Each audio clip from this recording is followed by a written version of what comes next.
welcome you to today's Alumni Career Webinar, How to Succeed in Raising Startup Funding, which is the third installment of our three-part series on starting your own business. My name is Dan Gould, and I'm the Senior Associate Director of Alumni Relations for Alumni Career and Affinity Programs here at the University of Chicago. My office is committed to helping provide alumni with the resources they need to stay competitive in an ever-changing job market and support the alumni community through career resources, networking channels, and job search capabilities. It's my privilege to introduce you to our presenters today. I have Krisztina Kohlhaas, who has been our steady contributor to our three-part series here. And if you're not familiar with Krisztina, Krisztina is an expert in creating wealth and transforming lives. She partners with entrepreneurs, executives, and CEOs around the world and helps them up-level their businesses, exponentially boost their revenue, and become dynamic and collaborative leaders, communicators, and role models of high integrity. As I said, Krisztina has joined us for the last of our two installments about how to start your own company. We're really excited to have her serve as our moderator today. Krisztina is also a graduate of the Booth School of Business, has an MA from George Washington, and a BA from the University of California, San Diego, and is the past president of the San Francisco Bay Area chapter of the International Coach Federation. Also on the line with me, I have Jason Brown. Jason was co-founder and CEO of Gen 110, a distributed electricity company. Funded by Kleiner Perkins in 2011, the company was acquired by Solar Universe in 2013. Before Gen 110, Jason co-founded ITOK, a technology-enabled services company that helped broadband providers like Comcast increase subscriber retention. He graduated summa cum laude in business from Boston University and earned an MBA from Chicago Booth. Jason lives in San Francisco as well and is working on his next startup, which I hope to hear about during today's webinar. I'd also like to introduce Sean Singleton, another graduate of the Booth School of Business. Sean is principal at NewCap Partners and founder of Oglethorpe Capital. Oglethorpe places capital into cutting-edge middle market ventures through leveraging an existing network of business owners, entrepreneurs, and subject matter experts across the United States. At NewCap, Sean addresses the strategic need of entrepreneurs, investors, and shareholders of companies by facilitating growth, increasing shareholder value, and creating liquidity events through mergers and acquisitions, buyouts, recapitalizations, and equity financing. So it's, again, my privilege to welcome all our presenters today. Thank you very much for joining us. And I'd like to turn things over to Krisztina, who's going to get us started this afternoon. Great. Thanks so much, Dan. So welcome, everybody. I'm very excited to be here with our panelists and also with Dan at University of Chicago. I want to make this a very casual conversation and really interactive. So I really encourage you to write in with questions for our panelists. If you have anything you want addressed, then let us know, and we hope to get all of your questions answered.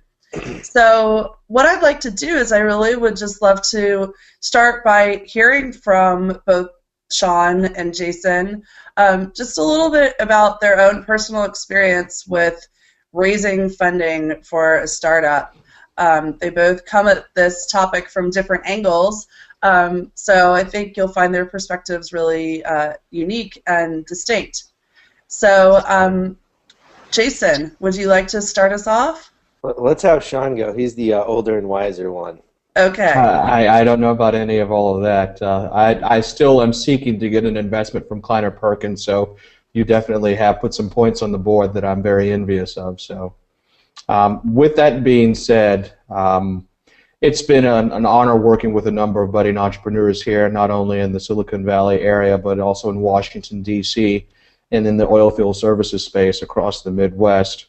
And what I would say is probably the thing that is a key indicator of success, and Jason, please back me up on this, is the passion that the entrepreneur brings to the enterprise, coupled with the fact of being able to understand where that entrepreneur needs some help and needs to be able to augment the team in order to go ahead and get that eventual investment from a Kleiner Perkins. So, as we've discussed, I'll have our conversation this afternoon. I'm more than happy to address any questions with regards to lessons learned in working with entrepreneurs over these past couple of years. Spent 5 years at JP Morgan prior to taking on this endeavor with Oglethorpe and also with New Cap Partners. But I'd say definitely having the mental agility of having a great idea, but it doesn't stop at the idea. It's being able to augment the team and be able to be flexible in order to go ahead and articulate how your passion is going to actually generate profits for someone that you're asking to contribute in that endeavor. Jason, what are your thoughts on that? Well, thanks, Sean. So maybe just since the attendees are probably trying to think up questions to ask, I'll just give a little snippet of different experiences that I've had, and maybe that can help be inspiration for questions. So I've started and sold 3 companies. My second company was back in 2004, and I struggled to raise venture capital. And myself and my other co-founders, we tried for over a year unsuccessfully, and were not able to raise funding. So we decided to bootstrap it ourselves, and we were, I guess, 4 years in, and I decided to go to Chicago Booth. I just felt our growth trajectory wasn't fast enough. We didn't have the capital that we needed. So I ended up stepping out of the business and going to Booth. However, my 2 co-founders, they actually stuck with it, and the company just this last year in July raised $20 million from ABS Capital Partners. So that's kind of one story that was happening in tangent. So that was almost a 10-year journey that they were on, and I was fortunate enough to be part of the first stage of that journey. When I was Jason, at Chicago, can I jump in and ask you, why do you think it was challenging early on to raise funding? I mean, we didn't have a track record.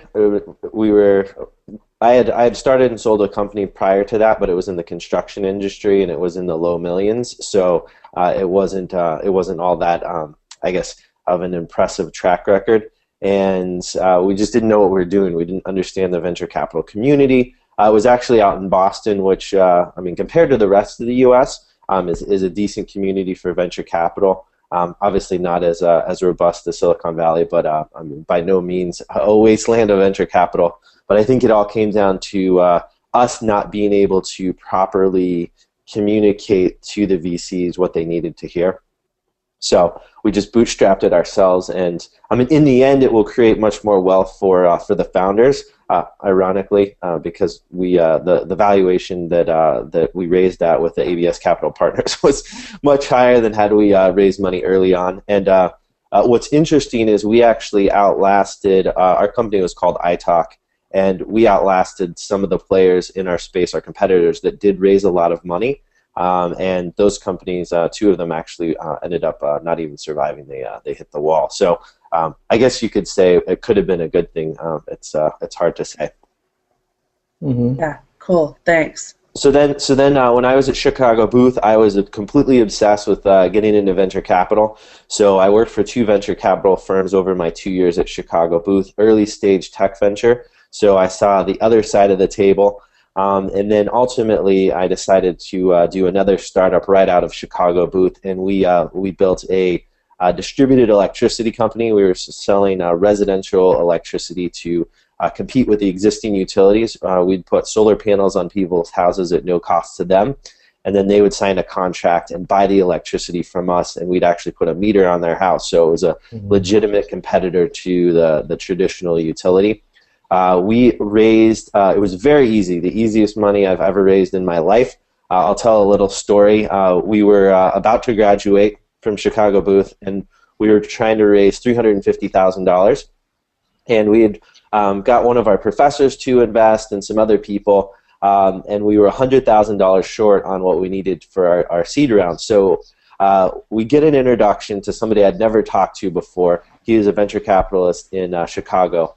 And literally, my moving truck was showing up at noon, and I had a 9 a.m. meeting with this guy. So I drive out to, I think it was in Evanston or something.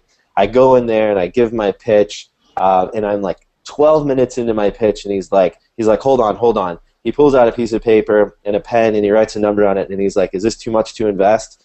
And I'm like, no. And he's like, cool, send the paperwork here, get back to your moving truck. So literally, I was out the door before 9:30. Drove home, met the movers, and we were on our way out to Silicon Valley to start our company. So that got us started. We actually became very profitable, beat all of our numbers. and then Kleiner Perkins in 2013 actually called us.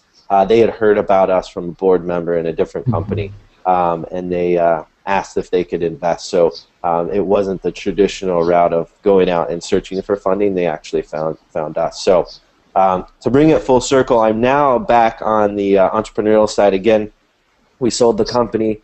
My same co-founder, who was a Chicago Booth alum with me, class of 2009, we're trying to come up with an idea. So we're at the super early stage. We're not looking for venture funding. We're looking for an idea, and we're in the process of dating some people in a founder sort of way to come up with some ideas. We're spending all of our time brainstorming. So if anybody on this call has a crazy good idea that they want to talk about, I'm always happy to chat. Good. I'll be giving you a call after this. So. All right. I'm looking forward to it, Sean. Cool. Thank you. So I'm curious. Hi, Dan. Is there a question? We can't hear you, Dan. Dan, we can't hear you. Yeah, but that's some good lip movements, though. Oh, still silent. I was hoping that you could fill in and lip sync for me. There we go. There you are. There we go. Finally. I said I was hoping that you could lip sync for me. I'll just keep moving, and if you want to fill in the blanks, Jason, that'd be great. All right. Great. Jason, a question from one of our audience members that I thought would be really great. So you're very savvy in terms of how this works. You had experience when you were at Booth. You've been doing it for quite some time now. We have an alum who wrote us and said that he has a background in science and is kind of figuring out where to get started. So you talked about some of the personal contacts you made. We talked about in the previous webinar how to start at the beginning. But how did you find venture capital investors to even begin to contact at the beginning? Are there lists out there that are broken down by interest? How do you make that initial contact? How do you find that first understanding of where to start? All right. Well, I'll tell you two ways. I'll tell you the hard way, and then I'll tell you the right way. Okay. Sounds good. So the hard way, if you have absolutely no contacts or anything, is you go to Crunchbase, so crunchbase.com, and you search for companies that might be similar to the one that you want to start. Similar technologies, similar space, similar industries, and you go search those companies out and find out what investors have invested in them. And then you cold call those venture funds. So that's the hard way. And I guess a step further than that, you find out which partners at those firms invested in those companies, and you try to go after and contact.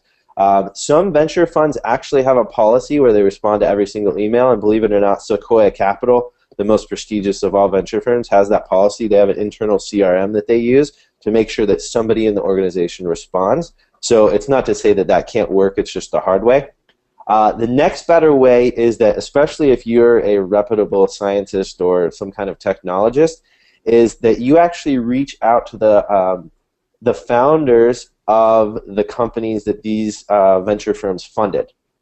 So the CTOs, the chief scientists, whatever, you try to make contact with the companies that they funded, and you try to get them to introduce you to the VCs. The advantage of doing that is going to take a lot longer, but the advantage of doing that is that the VCs aren't just going to give you a nice smile and say, hey, we checked the box and we said hi and we treated you right, so now you won't say bad things about us. But they're going to really take you seriously, because what VCs do is they use their network to filter through deals. So I have lots of relationships with VCs that I have over the years, and I will only send them an introduction if I think it is A, in their space, B, it's a kind of deal that they'll like, and C, I think it's an interesting company. So they kind of outsource a lot of that early filtering to people in their network, and that's really the only true way to have a shot with VCs is through that network and those relationships. So if you have absolutely no relationships, then you've got to go through, ideally, through the portfolio companies that those venture firms have funded. And so just building on that, and so those are excellent points. The gentleman that asked the question, I would very much encourage that individual to go through their network to see what kind of connections that they have to various VCs and to follow the game plan that Jason just articulated, because the halo effect, especially out here in Silicon Valley, is one that actually carries quite a bit of weight. So as Jason articulated, Kleiner Perkins doesn't necessarily reach out and get in touch with people on a daily basis unless they feel that there's an idea there that's worth cultivating. And these venture capital firms are looking for outsized returns. So being able to have somebody to convey their level of expertise on your behalf to a potential venture capitalist is worth its weight in gold. Absolutely, hands down. Which is the reason why I very strongly encourage folks to leverage their UC connections, because chances are there is a 6 degrees of Kevin Bacon between you and the VC that you want to reach out to if you just plug your network. Thanks, Sean, and I think it's probably even less than 6 degrees. Oh, absolutely. Yeah. Yeah. I actually heard a story recently. A friend of mine got Betty White to make a video for her simply by posting on Facebook, "Does anybody know Betty White?" Kid you not. She's awesome. These things are often closer than we think they are, and the UFC network is definitely powerful for that. And there are some venture capitalists. I mean, I'll give a shout out to Artist Ventures. Stuart Peterson over at Artist Ventures, he was one of the initial funders of YouTube, and he's a Chicago Booth graduate, and he and the team over there have no qualms whatsoever of you reaching out and getting in touch with them, just at least bounce the idea off of them. And when you're funders of YouTube, you know everybody in the industry, and if they, using the same frame of reference that Jason has, feel that idea has the chance of germinating and actually growing into something big, they will go out of their way to facilitate that introduction. Cool. Thank you. Dan, any more questions for now? No, why don't you keep going? There's a couple other questions that I think as you keep talking that I'll jump in and start a little bit later. Okay, great. So one of the questions that I have is often we talk about venture capital funding, but that's only one way of raising funding when you're starting a company. And I'm curious if you guys could talk about maybe what are some of the other ways to raise money when you're looking at building a business. Jason, did you want to start? Because I wanted to talk about strategics and how they factor in possibly. Yeah, you should go for it. Well, so we, through NewCap, we represent a satellite and rocket launch company that's based out of Hawthorne, California. And this gentleman is a very brilliant guy. And one of the initial cadre for his company ended up leaving his company and helping Elon to create SpaceX.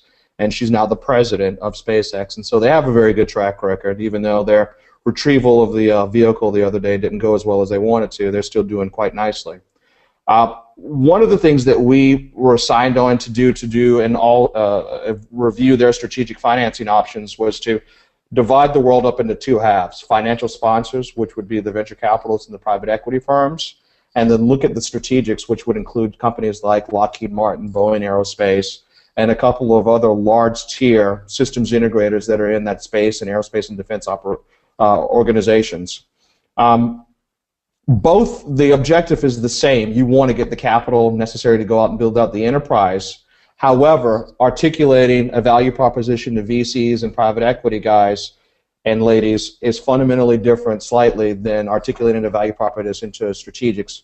Typically, a strategic is looking to ways not necessarily so much outsized returns, but ways to enhance existing business or help them to expand into new areas where they feel that they can actually have outsized growth. Google is probably to some degree a strategic investing partner to a number of institutions to where, when they do make an investment or infusion of capital into your organization, it may not necessarily to go ahead and create a market in that. It might be to augment some of the existing things that Google is already doing. So when you go and you talk with strategics, it's very vitally important to understand where you might fit into their overall organization and articulate a value proposition to them that says that if you invest in us, these are the things that we can help you do with regards to increased market share or actually being able to break into a new business. So taking this back to the satellite provider down in Hawthorne, California, there doesn't really exist a market right now.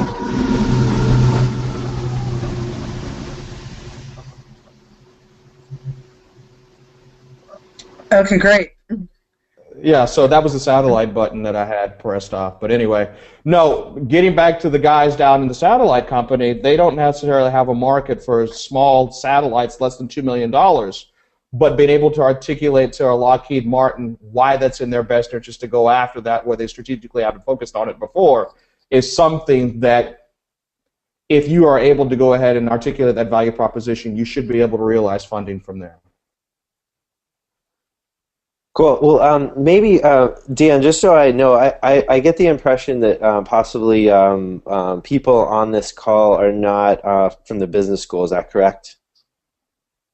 Absolutely. We have a nice wide sampling of the entire audience. So we have some Booth grads, but this is a webinar open to the whole UChicago community. So some of the questions that are coming in, there's a couple from Booth, there's a couple who are college grads. So you get we have a pretty big background on the call. Okay, so it may be helpful just to define the different types of funding that somebody can get, just to set some, I guess, some terms, if you will. So if you're taking any notes, the first source of funding that people usually get is called the 3 Fs: friends, families, and fools. So if you're literally starting from scratch, it's friends, families, and fools that gives you money. So for us, with our last company, when we got our Series A, they were, and I apologize for using Series A, so that's another technical term. For our first amount of money, our startup funds were people who invested out of their own pocket. They were venture capitalists themselves, but they were actually writing personal checks. So usually that's how you get your start, unless you have some kind of really impressive background or a crazy idea or a lot of users or some kind of impressive traction. If you're literally starting from zero, friends, families, and fools is where you get your money.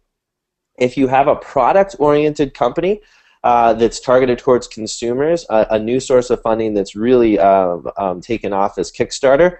That works better generally for more product kind of things that people can touch, feel, experience as consumers. The next step up on funding is typically called angel funding. So angel funding are people who are wealthier, who invest out of their own pocket, or maybe they have a small amount of money they set aside as a family that they invest in companies. There's now something called AngelList. So if you're taking notes, definitely write down Kickstarter, write down AngelList. AngelList is a way for you to, I guess, broadcast to the world that you're raising money, and individual angels can go and fund you. Another source of funding are all at the different kinds of incubators. So in Chicago, there's I think it's called the 1871 incubator. There's 500 startups. There's a whole pile of them. So if you just Google startup incubators, some specialize in different things. So if you're a specific kind of science, or if you're targeting businesses or consumer, there's different incubators that you could be a part of, which if you have no business experience, I think that's actually a really good way to go, because you get a lot of resources. And then you have businesses that don't require venture funding. So venture capital, if you think that your company will require venture capital, what you need to be able to do is prove that you can return 10 times the amount of money that a VC invests. So to do some simple math, let's say that you think you need $5 million of funding. So that $5 million will buy the venture capital firm, let's say, a third of your company. So they need to be able to make sure that that third ownership that they have is going to be worth $50 million.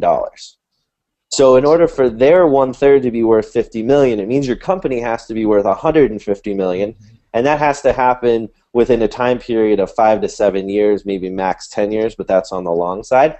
So believe it or not, most companies actually do not require venture funding, and venture capital is not the right kind of funding. There are many other sources for more traditional businesses, or businesses that can grow at what's called more organically, where they use some of their profits to invest and grow.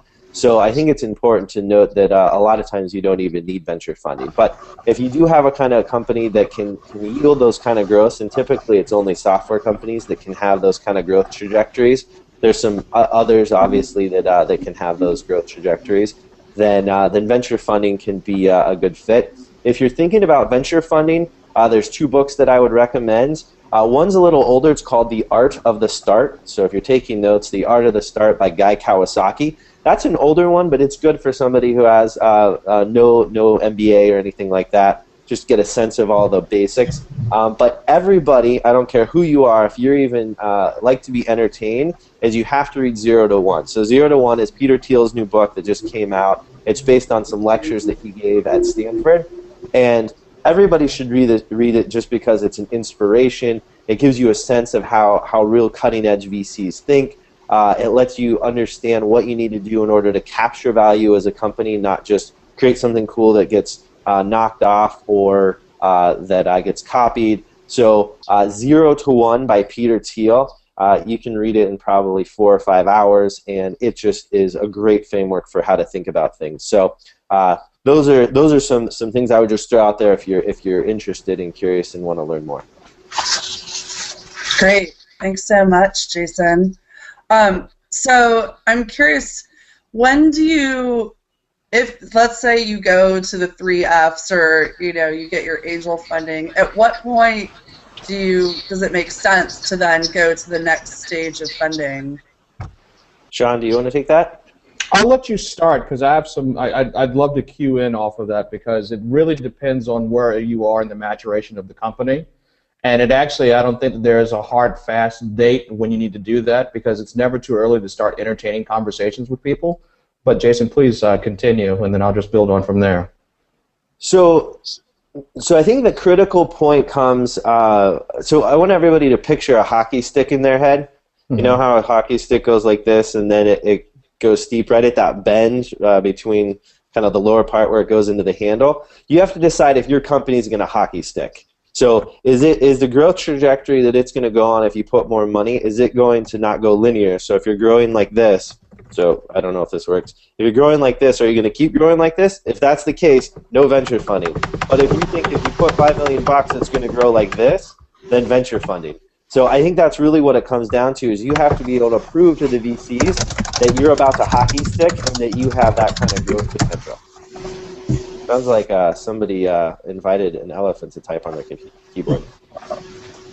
But I think that's really what it comes down to because the thing is you don't want venture funding. If your company is going to just keep growing like this, then you don't want venture capitalists taking your ownership because they're not going to be happy. They're going to fire you as the CEO. You're going to lose your company, and it's not going to go well. It's going to be a failure. As opposed to if you're growing like this and you just find other sources of funding or you reinvest your profits, you're going to own most of your company, and it may not be as big of a company, but you're going to own a bigger chunk of it. So you actually might have more money in your pocket at the end of the day. So at the end of the day, I think it comes down to are you about to hockey stick or not? So I think that's an excellent point. And so say, for example, let's make the assumption that you're going to have more steady state growth, right? I think that the romantic notion that people have is that they're going to sell their company after getting in a lot of VC infusions of capital for billions of dollars. And that's a great model that's out there. But there's also debt funding out there that if you're looking to just be stable and not give up too much control of the company, and as long as you can satisfy the debt obligations, you have that as another option. But let's take the example that Jason just articulated and that you're going to have hockey stick growth and that VCs are the folks that you're looking to interact with. Getting back to the investor profiles that Jason articulated, there are certain firms that are only late-stage firms that will only talk with you if you are at that bend of the hockey stick. And then there are other firms out there like an Andreessen Horowitz that if you have a good idea, they still want to know about it because they might be able to get you over the hump, provide you some thought leadership, and to help you grow your enterprise. So if you are a company that feels that you can have that hockey stick growth, it's definitely worthwhile having conversations with folks out there that do understand your market space and that can help you address some of the needs. Even if they're not able to go ahead and contribute the capital to you, they'll still be able to give you lessons learned so you don't make the same mistakes that other companies have made. Great. So we have a question from one of the participants. I'm going to just go ahead and read it here. He writes, I'm a 99 grad and pursuing a venture in ed tech. One of the initial challenges I am facing is the classic chicken and egg problem. Investors want to see significant development before funding, whereas the funding would help to get that development happening faster. What advice can you provide to address this issue?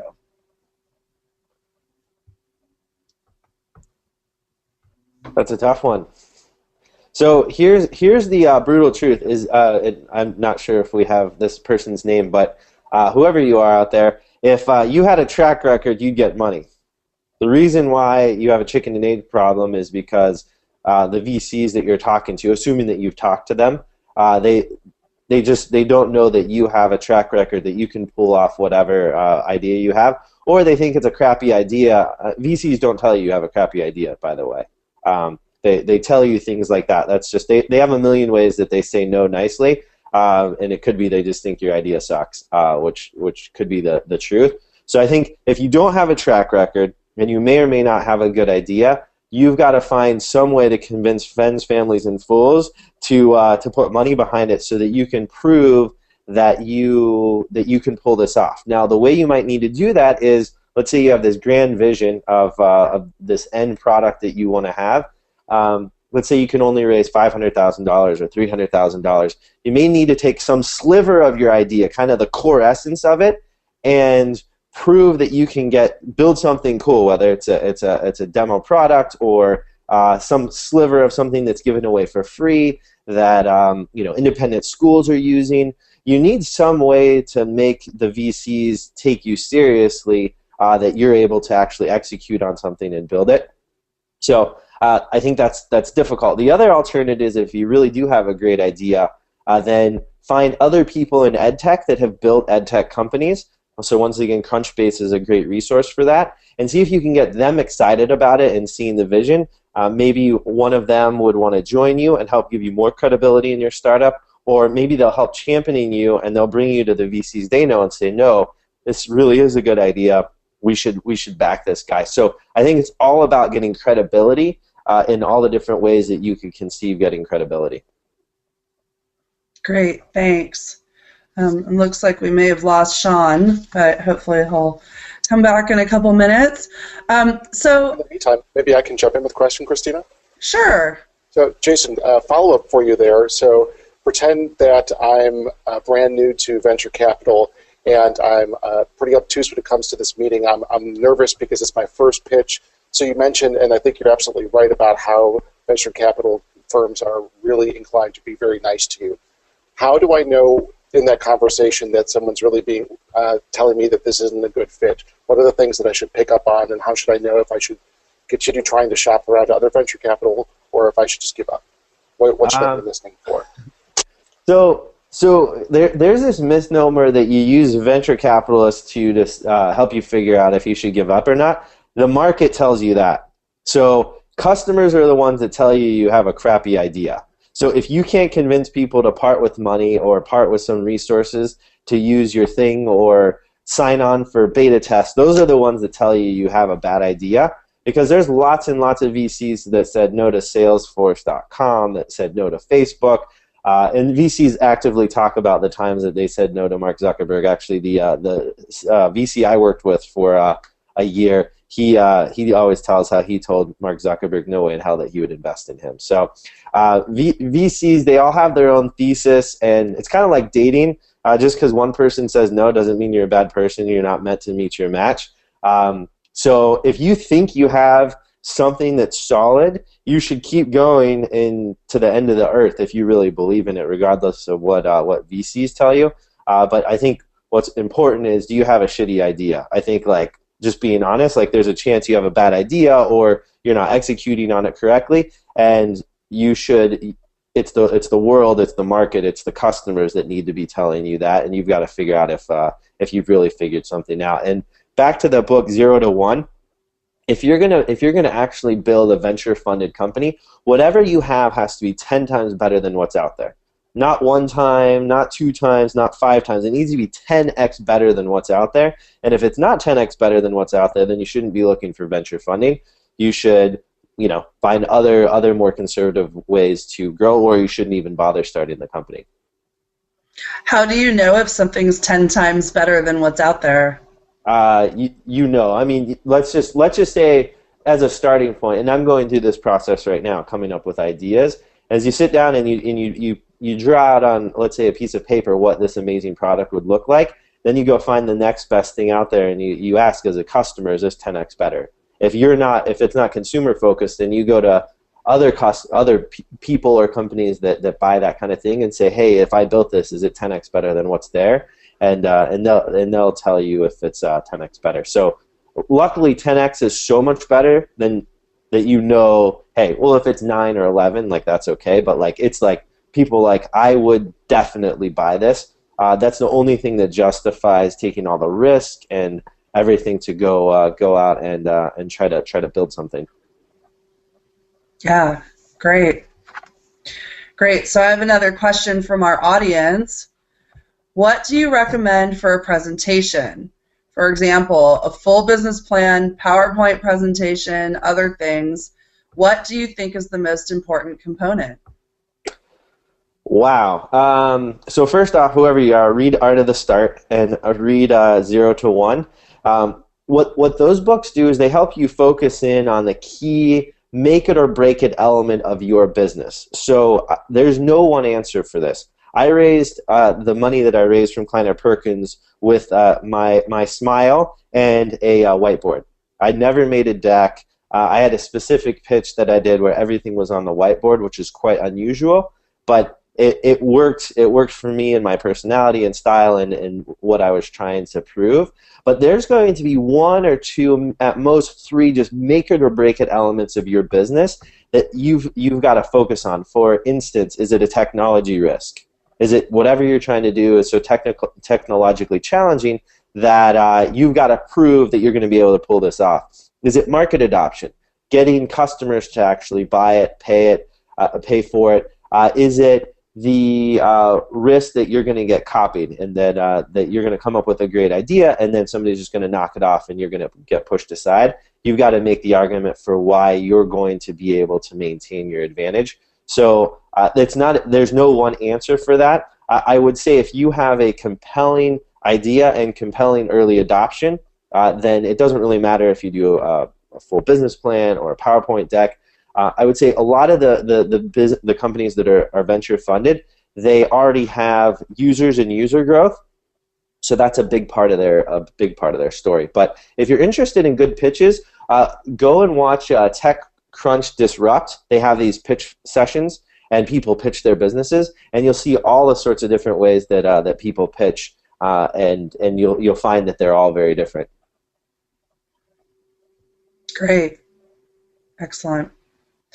Cool. And so I have a question about, often we think of entrepreneurs or people in the startup space, there's this image of people like you, like Mark Zuckerberg, following this youthful, energetic sort of persona. But I'm curious, what about for older people or, the sort of non-traditional stereotype that we have around your typical entrepreneur?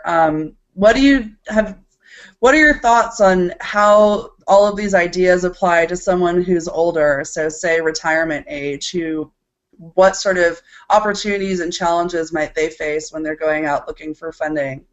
Or is it moot?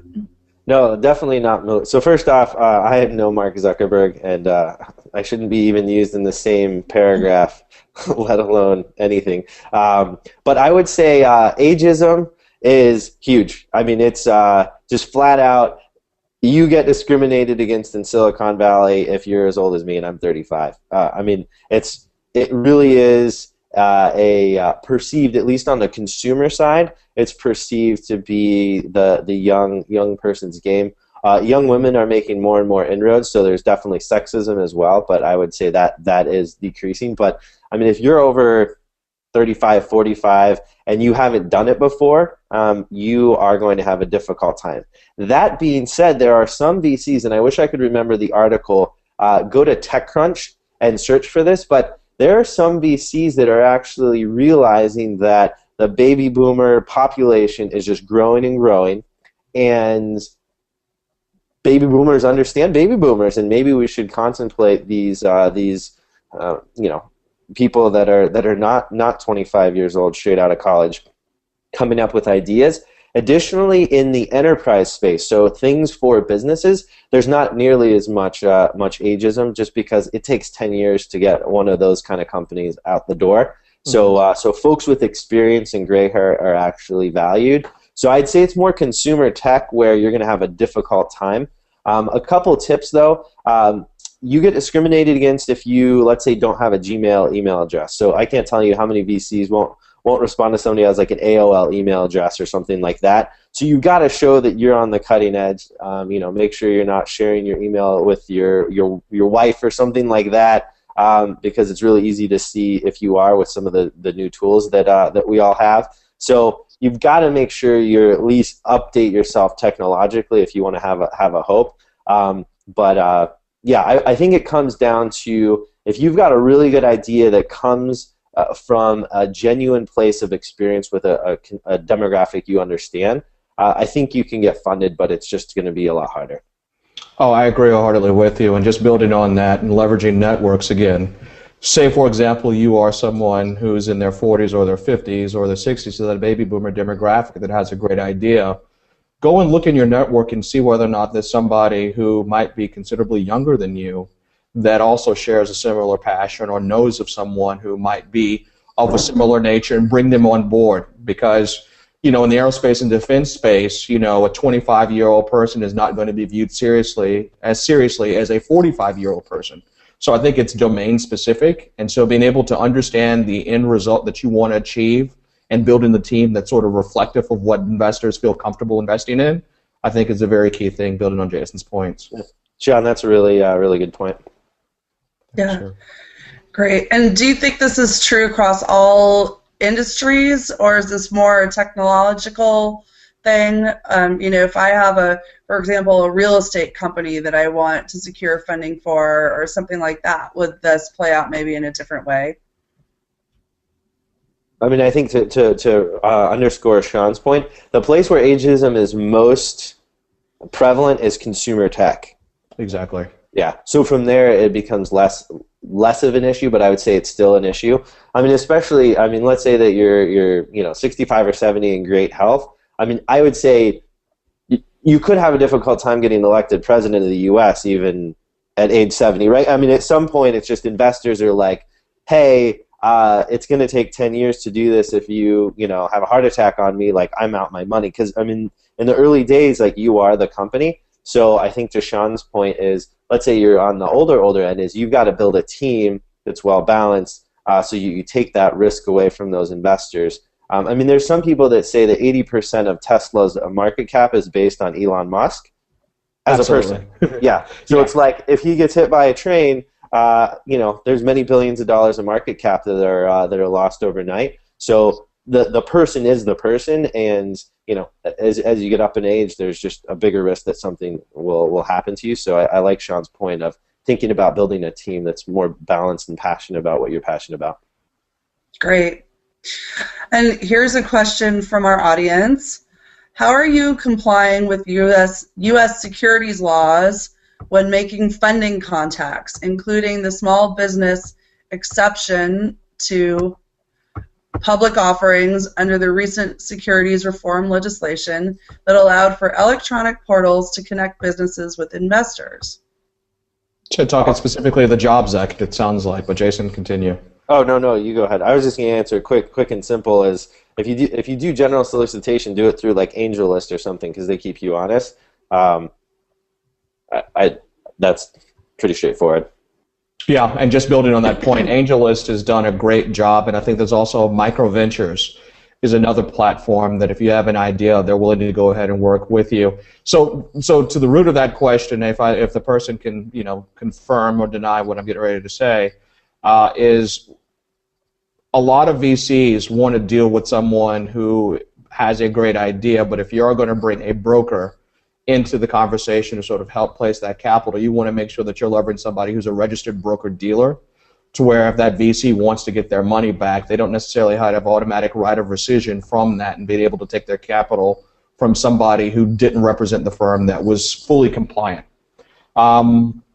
The best way of doing that is if you are going to go and work with a financial intermediary, to do your due diligence to see whether or not that financial intermediary, first off, A, is registered properly, and then B, if they have a track record of success. And if you are going to go the route with the angels list way, make sure that you're parsing the information that's going to find maximum attraction through angels list, because there is a definite format that will lead to you getting the capital infusion that you want. And also, if you're looking to get the additional talent to bring onto your team, you can go and leverage that platform as well. I don't know if I answered the question fully or not, but that's one way of doing it, is to make sure that you have a registered representative at a registered broker-dealer, to where that takes away all of the legalese and all of the hurdles. Can't stress this enough, is that there are law firms also, like Oric, Wilson Sonsini, Goodrich & Rosati, that will go ahead and they will offer you free legal advice to make sure that as you formulate your company, that you're doing it in a right way. In fact, if you can go to the Oric website, and I'll go ahead and disseminate this link, they actually have a forms library that has a whole series of different documents that you need to consider as you, A, develop your business plan, and B, decide to go ahead and massage that business plan with potential investors. That even includes the 3F stage, because you want to have a good business plan even if you're going to approach your mom or your dad to actually get some money. Jason, any other thoughts on that? Nope. Cool. So another question we have coming in is about nonprofit fundraising. So what if you're in the social entrepreneurship space? And the question is, advice for nonprofit run fundraising, or even nonprofits who are trying to create sustainability through a revenue-producing portion of the company, for example, an L3C. So this is something I actually know a little bit about, because I worked in the nonprofit and philanthropy space for several years with a lot of different organizations. And my sense around this is that it's actually very similar in terms of the steps to what you would do in the private space. You know, I would say, again, like as you would with a private company, you would probably start with the 3 Fs as well: friends, family, and fools. But, you know, when you have a mission that you're passionate about to change lives, which that's pretty much the gist of most nonprofits, you know, it's a great place to start to get a lot of support. And then, you know, that's the whole world of philanthropy is based on giving out support to organizations at various levels. There are some that focus on the earlier growth stage. There's others that focus on, you know, there's sort of like the venture capitalists of the nonprofit world, and, you know, they're very specific to what you want to do.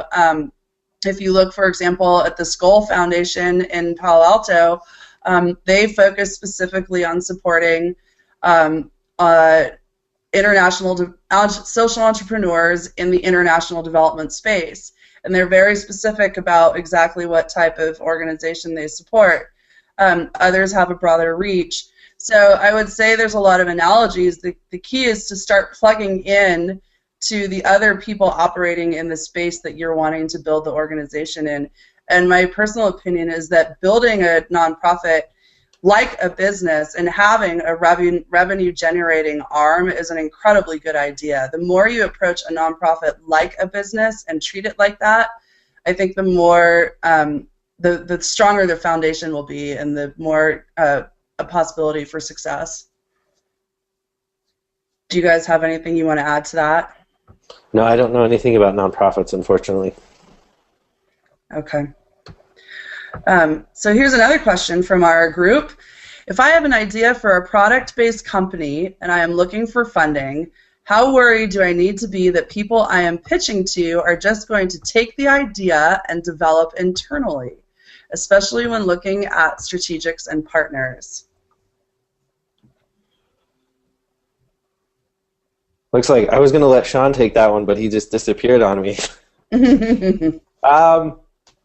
Here's what I always say, is the most likely scenario is that you never get out the door.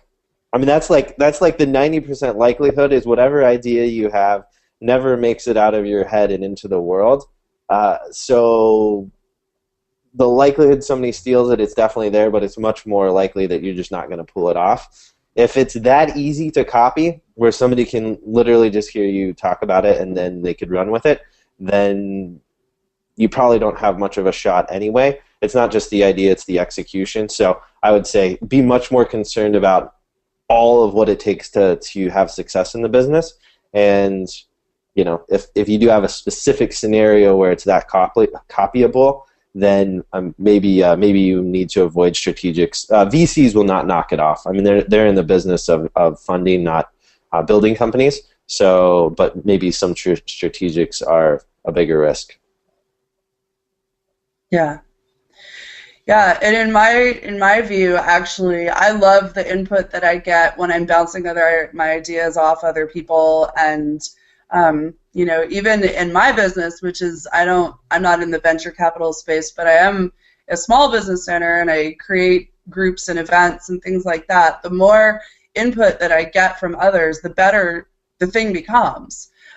So I actually find the opposite to be true, that the more I share what I'm working on, it actually serves what I'm creating instead of takes away from it.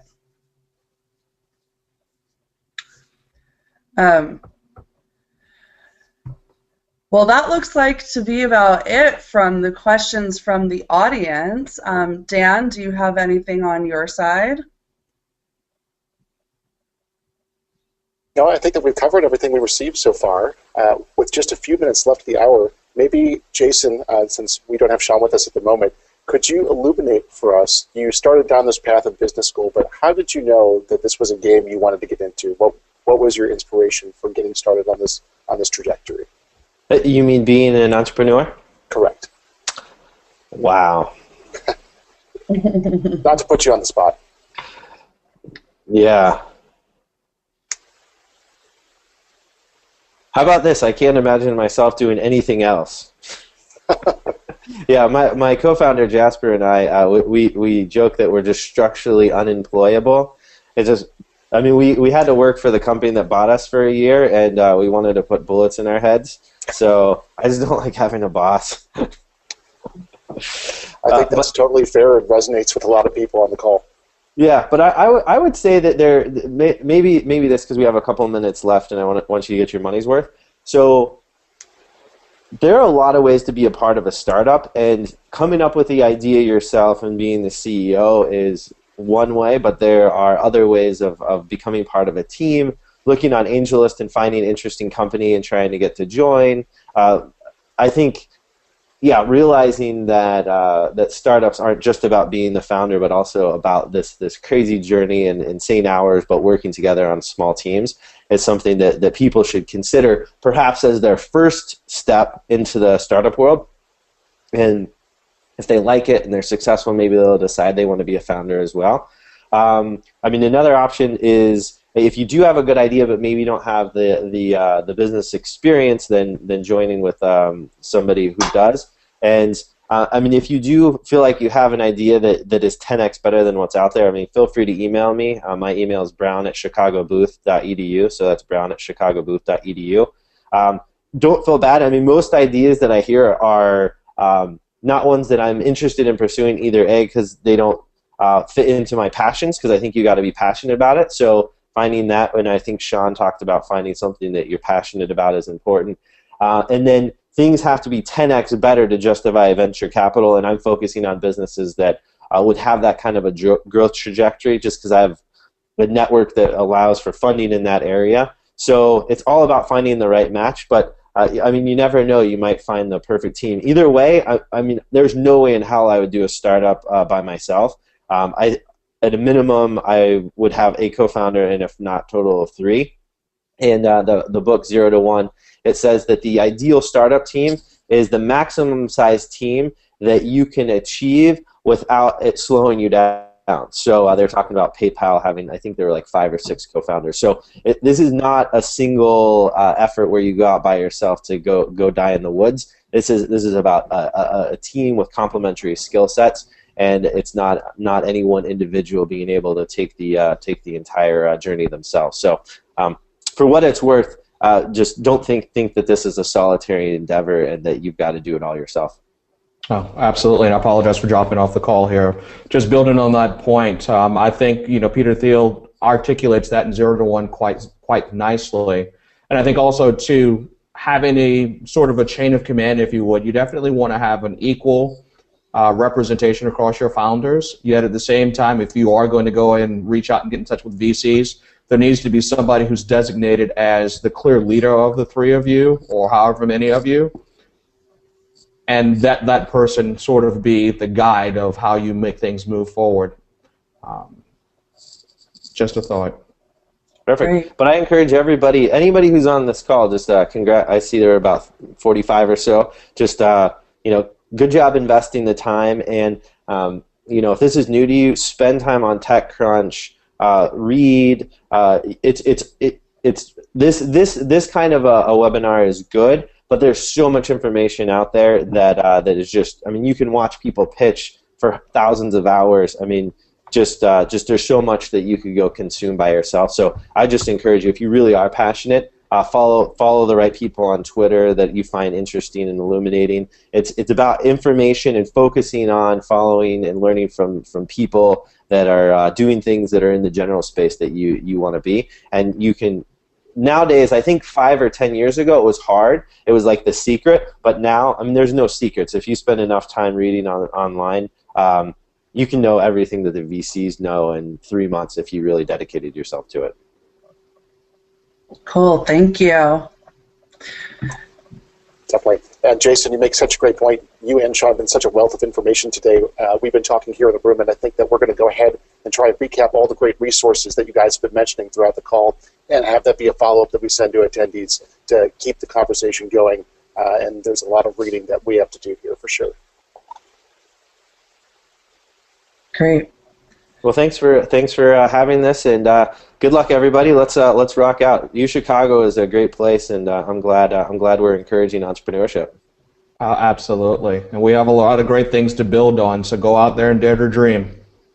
Cool, and thanks so much to all of you for attending, and to Jason and Sean for serving as our panelists. And this has been I learned a lot from this presentation. So thank you.